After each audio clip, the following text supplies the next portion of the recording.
નમસ્કાર વિદ્યાર્થી મિત્રો, આજે આપણે સ્વાધ્યાય વિભાગ ડી દાખલા નંબર 2 વિશે વાત કરીએ. 1 થી 100 સુધીની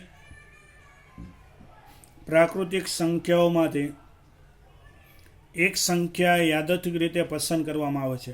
100 માંથી તમારે એક પસંદ કરવાની છે, એટલે કુલ કેટલા બનાવ બને તો કે 100. પસંદ કરેલી સંખ્યા એક અંકની હોય, જે સંખ્યા પસંદ કરો એ એક અંકની હોય અથવા પૂર્ણ વર્ગ હોય તે ઘટનાની સંભાવના શોધો. તો વિદ્યાર્થી મિત્ર, પહેલાં તો સંભાવના શોધવા માટે કુલ બનાવો 1 થી 100 સુધીની પ્રાકૃતિક સંખ્યાઓમાંથી એક સંખ્યા યાદચ્છિક રીતે પસંદ કરવાના પ્રયોગના કુલ બનાવો. તો વિદ્યાર્થી મિત્ર, n કેટલી સંખ્યા છે તો કે 100. 100 માંથી એક પસંદ કરો એટલે કેટલા બનાવ બને તો કે 100.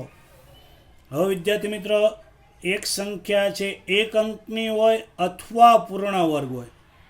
તો વિદ્યાર્થી મિત્ર, આને અલગ અલગ પાડી દઈએ. અથવા એટલે યોગ, છેલ્લે યોગ મેળવી દઈએ એટલે તમને દાખલો ગણવામાં સરળતા રહે. કોઈ કે મને 1 થી 100 માં ડાયરેક્ટ ખબર પડી જશે એક અંકની અથવા પૂર્ણ વર્ગ કઈ, તો એને ડાયરેક્ટ ઘટના એ કહી દેવાનું.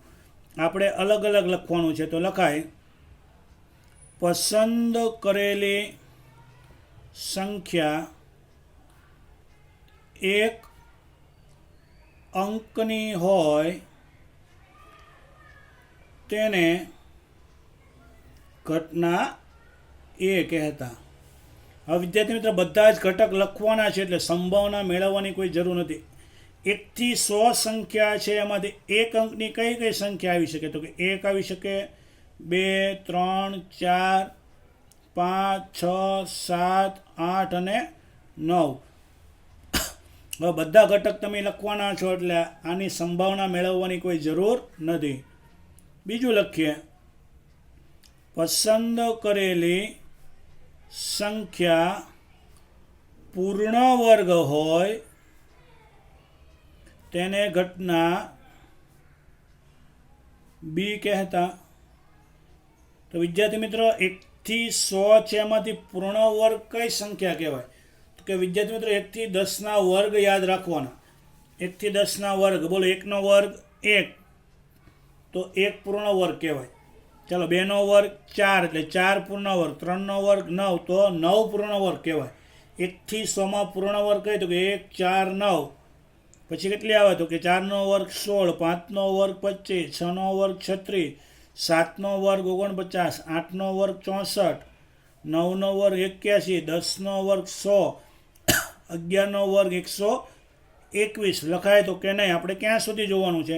100 સુધી. હવે વિદ્યાર્થી મિત્ર, તમારો ફાઇનલ જવાબ લખાય કે પસંદ કરેલી સંખ્યા એક અંકની હોય અથવા પૂર્ણ વર્ગ હોય તેને ઘટના, બોલો એક અંકની એટલે એ, અથવા એટલે યોગ, પૂર્ણ વર્ગ એટલે બી, એ યોગ બી કહેતા. તો વિદ્યાર્થી મિત્ર, એ યોગ બી, યોગનો મતલબ થાય તમામ ઘટકો. પહેલાં એના બધા જ લખી જો, તો કે 1, 2, 3, 4, 5, 6, 7, 8, 9.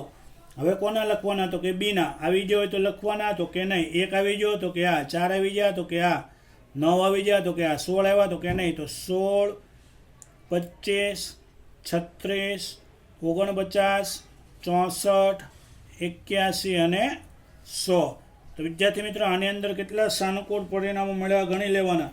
તો આની અંદર 16 સાનુકૂળ પરિણામો મળે છે.